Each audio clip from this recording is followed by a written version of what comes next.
So Joe Biden has said again and again and again, almost every day, that his political opponents are not opponents, really. They are terrorists. They're enemies of the state. And that's why he's rounding up Republicans all over the country.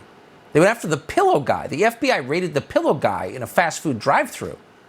So now we have new reporting from the New York Post, and we know a lot more about what the FBI is doing. According to the Post account, over the last 19 months, Facebook has spied on Americans' private communications and forwarded those to the FBI's domestic counterterrorism unit if the messages express, and we're quoting, anti-government or anti-authority sentiment, end quote. So you're not allowed to be against the government or anti-authority. You must be an obedient little drone, a happy little East German, or else we're going to tell the feds. According to the Post, all of this was done, and we're quoting, outside the legal process and without probable cause. In other words, it was a crime against you. Will anyone be punished? We're not sure. But for details, Miranda Devine joins us tonight. She's the one who broke the story. Miranda, thank you once again for your reporting. So, and I want to make sure I get this right. Facebook, if someone complained about the Biden administration, forwarded that to the FBI. Exactly. It's quite chilling, and we know this because there are some brave individuals who work within the DOJ and the FBI, and their consciences were troubling them. They felt that this was completely wrong and illegal.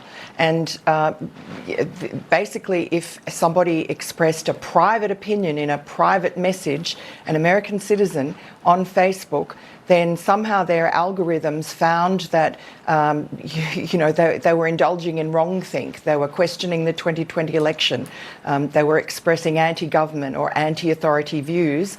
That was red flagged by Facebook and then sent unprompted to the FBI, which then farmed out these so-called leads to various FBI field officers around the country, which then would raise a subpoena to get that material officially. But they'd already seen it, so they knew what to look for. And I think that within the FBI and the DOJ, there is a groundswell of disquiet that's been going on for several months because of this this sort of attempt by the FBI to create a caseload to match this extreme rhetoric from the Biden administration, talking about domestic terrorists and enemies of the state and basically their political opponents as semi-fascists. And because those people don't really exist in America, the FBI is having to drum them up. There are a considerable number of people within the FBI and the DOJ who are unhappy about that. They're starting to come forward and speak out, and I think there will be a real groundswell in the coming weeks. Well, they're doing their best to create those kinds of people. If you want to make people radical and dangerous, this is exactly how you treat them. So Mark Zuckerberg, the founder and part owner of Facebook, paid hundreds of millions of dollars to take over the mechanics of voting during the last election and get Democrats elected. And now his company is flagging anyone who notes that and sending it to the FBI. I mean, this seems like pretty unbelievable.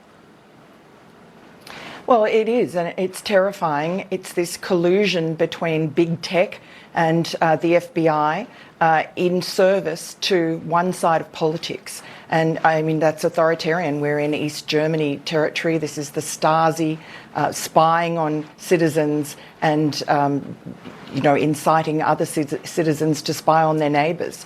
It's very frightening and very divisive, and it's sort of ironic that Joe Biden continually talks about the other side of politics, his opponents creating hate and division. That's all he's done since he became president.